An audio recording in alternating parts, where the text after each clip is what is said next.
വേലി തന്നെ വിളവ് തിന്നുന്നു. മന്ത്രി ഗണേഷ് കുമാർ എന്തെല്ലാം അഭ്യാസങ്ങളാണ് കാണിച്ചത്. ഓരോ വണ്ടി നിലത്തിറക്കുമ്പോഴും അദ്ദേഹം നേരിട്ട് വന്നാണ് ആ വണ്ടി ഓടിച്ച് പൊതുജനങ്ങളെ കാണിക്കുന്നത്. വലിയ മീഡിയ പിന്തുണയോടുകൂടി അദ്ദേഹം KSRTCയുടെ ഓരോ വാഹനവും ഓടിച്ചുകൊണ്ട് അതിൻ്റെ പ്രത്യേകതകൾ വിവരിച്ചുകൊണ്ട് ഇങ്ങനെ പൊതുനിരത്തിലൂടെ പോകുന്നത് കാണുമ്പോൾ നമ്മൾ മൂക്കത്ത് വിരൽ വെക്കും.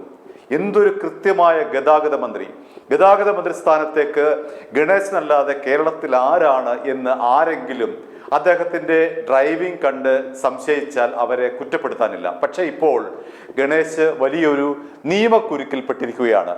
കാരണം അദ്ദേഹം ലൈസൻസ് നേടിയത് 18 വയസ്സിന് മുൻപാണ് എന്നുള്ള ഞെട്ടിപ്പിക്കുന്ന വാർത്തയാണ് ഇപ്പോൾ പുറത്തു വന്നിരിക്കുന്നത്. ഗണേഷ് കുമാർ ലൈസൻസ് നേടിയിരിക്കുന്നത് 17 വയസ്സും 8 മാസവും തികഞ്ഞപ്പോഴാണ്. അതായത് 18 വയസ്സ് തികയുന്നതിന് മുൻപ് ഒരാൾ ലൈസൻസ് എടുത്താൽ അത് വലിയ കുറ്റകൃത്യമാണ്.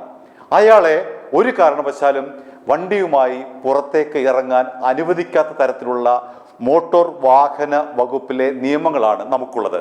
അങ്ങനെയെങ്കിൽ ഇതുവരെ ഗണേശൻ ഓടിച്ചിട്ടുള്ള എല്ലാ വാഹനങ്ങളും എല്ലാ ഡ്രൈവിങ്ങുകളും നിയമവിരുദ്ധമാണ് എന്ന് പറയേണ്ടി വരും. 1966 മെയ് 25-നാണ് ഗണേഷ് കുമാറിന്റെ ജനനം. 1984 ഫെബ്രുവരി 13-നാണ് അദ്ദേഹം ലൈസൻസ് എടുത്തത്. തിരുവനന്തപുരം RTO മുൻപാകെയാണ് ഗണേഷ് കുമാർ ഇത്തരത്തിൽ ലൈസൻസ് എടുത്തത്.